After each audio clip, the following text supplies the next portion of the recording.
Assalamualaikum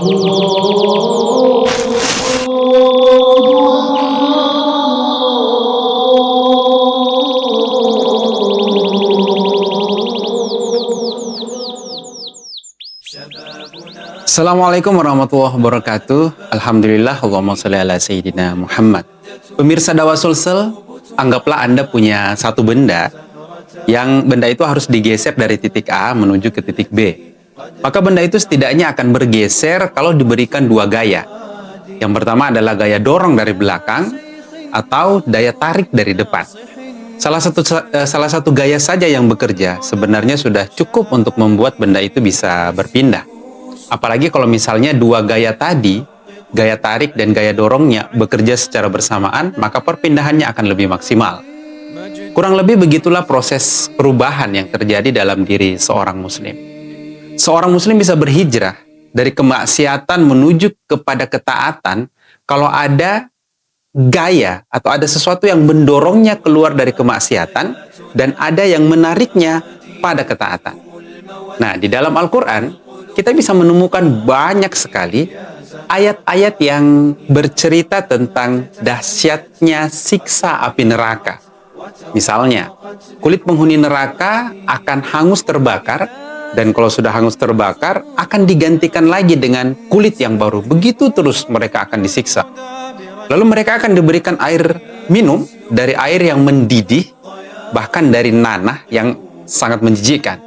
Karena panasnya air yang mereka minum itu bisa sampai menghancurkan usus mereka. Ini mengerikan sekali pemirsa.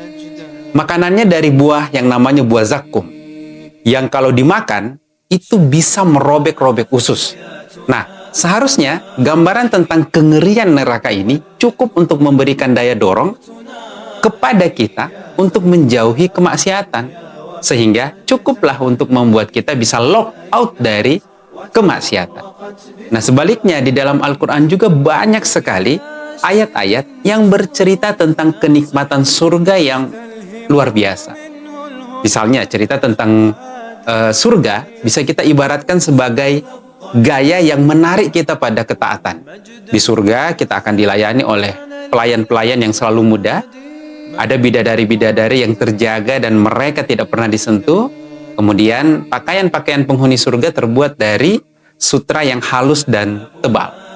Kondisi fisik orang-orang di surga selalu muda, tidak pernah sakit, tidak pernah bosan, mereka tidak mati, dan insya Allah mereka akan hidup kekal di dalamnya. Dan puncak kenikmatan penghuni surga adalah ketika mereka bisa bertemu dan melihat wajah Allah Subhanahu wa Ta'ala. Penceritaan seperti ini seharusnya cukup untuk menarik kita pada ketaatan. Artinya cukup untuk membuat kita bisa login pada ketaatan. Namun kenyataannya, meskipun Al-Quran telah menggambarkan tentang sakitnya siksa neraka dan indahnya kenikmatan yang ada di surga, kemudian ustadz-ustadz kita juga menceritakan dengan retorika yang sangat meyakinkan, ternyata itu saja belum berhasil untuk membuat orang bisa lock out dari kemaksiatan dan login pada ketaatan. Artinya, untuk bisa hijrah dari kemaksiatan menuju kepada ketaatan, tidak bisa hanya dengan mengandalkan kesadaran pribadi. Tidak cukup. Harus ada sesuatu yang bisa mendukung dan bisa mengkondisikan pribadi itu agar tidak bermaksiat dan mereka bisa teguh pada ketaatan. Apa itu? Ya, pribadi-pribadi muslim harus hidup pada lingkungan yang islami. Itu kuncinya. Sulit membayangkan seorang muslim hidup dalam ketaatan kepada Allah, sementara lingkungannya itu tidak mendukung, mau move on dari kemaksiatan, tetapi dia hidup di lingkungan yang penuh dengan kemaksiatan.